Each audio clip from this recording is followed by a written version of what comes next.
Last time we studied the octahedral complexes, in which we have studied this example CONH3 low spin ions, low spin, in which we have first of all studied this 6 electrons which are present in 3d orbitals. After pairing, we get 6 empty orbitals. Then these orbitals which gives D2sp3 hybridization, in which pairing of ligand metal ions. The orbitals for hybridization are decided from the number of amine ligands, which is 6. Here n-1d orbital participate in the hybridization since it is low spin complex. The electronic configuration after the complex is like here. These are 6 orbitals. So this is D2sp3 hybridization. So the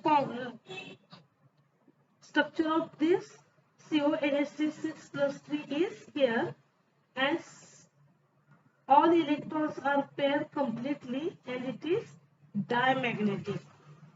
So unpaired there is a presence of unpaired electron, it is paramagnetic, and there are full pair of the complex, then this is diamagnetic. Then next one COF6 minus 3, it is high speed. Next one example COF6 plus minus 3 high speed. First oxidation state of central metal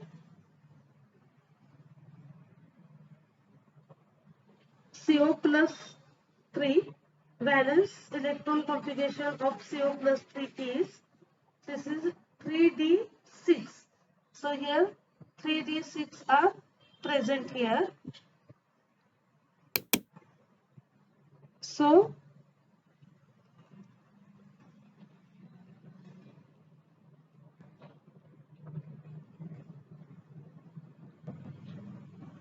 d 6 electrons.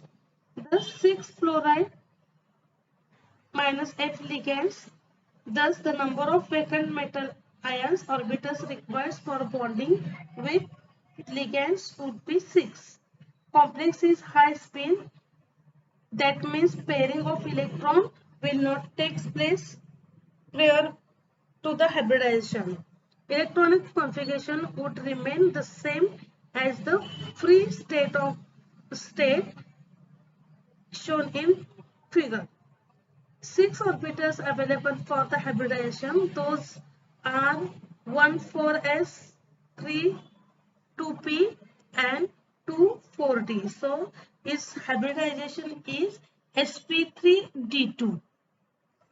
6 metal ligands after bonding with 6 F minus ligands leads to the sp3d2 hybridization.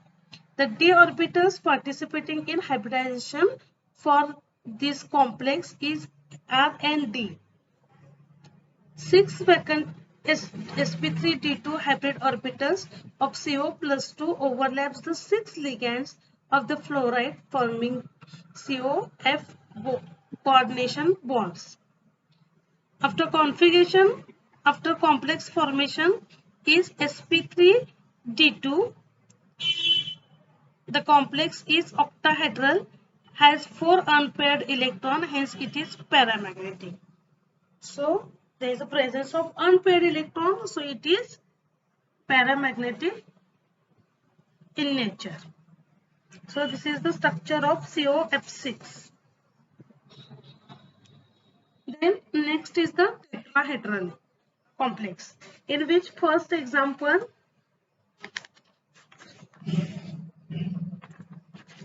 is NiCl4 minus 2. Oxidation state of nickel is plus 2.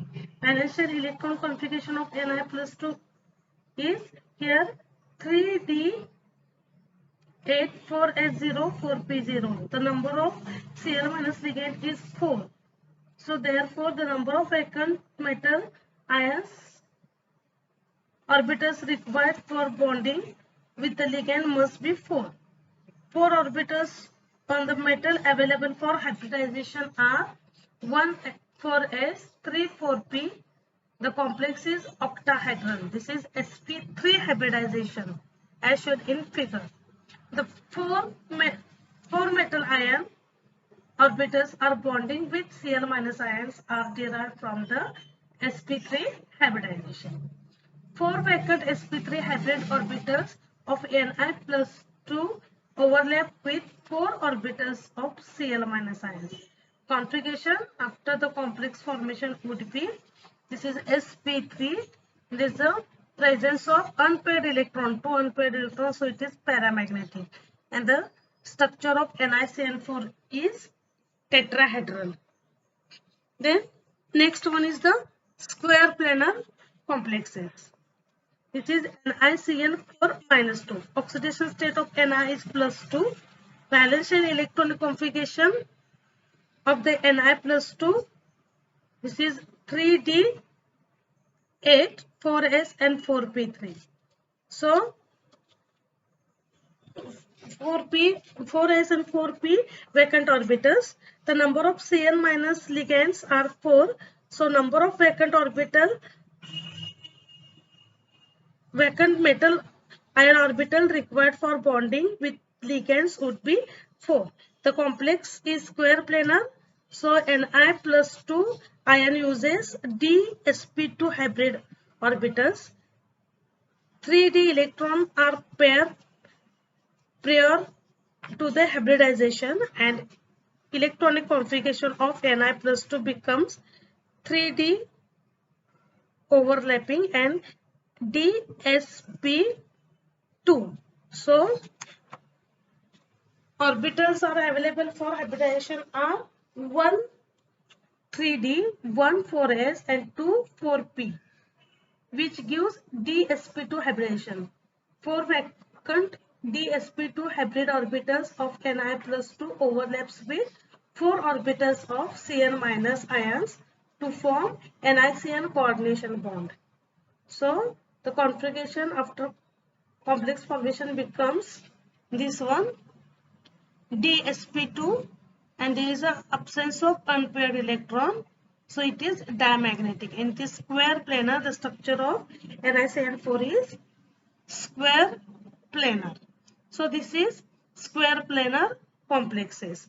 This is octahedral complexes, then square tetrahedral complexes, and the example of square planar complexes.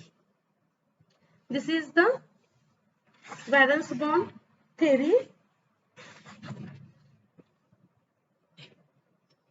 in which especially we are studying the steps involved in metal ligand bonding, then octahedral complex in which we are studying low spin, then example of high spin, then tetrahedral complexes, their example, then square planar complexes and their example.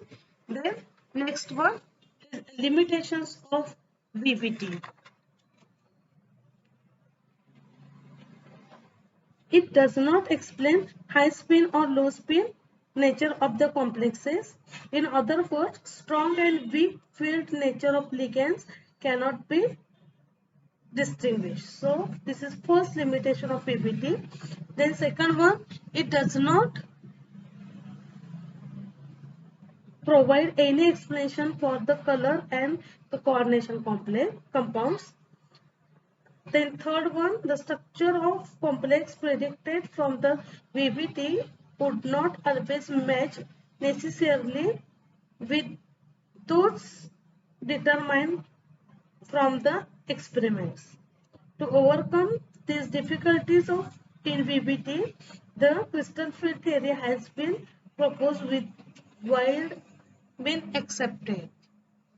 This is the limitation of the valence bond theory.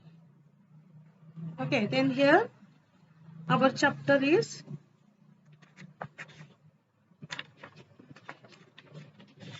completed.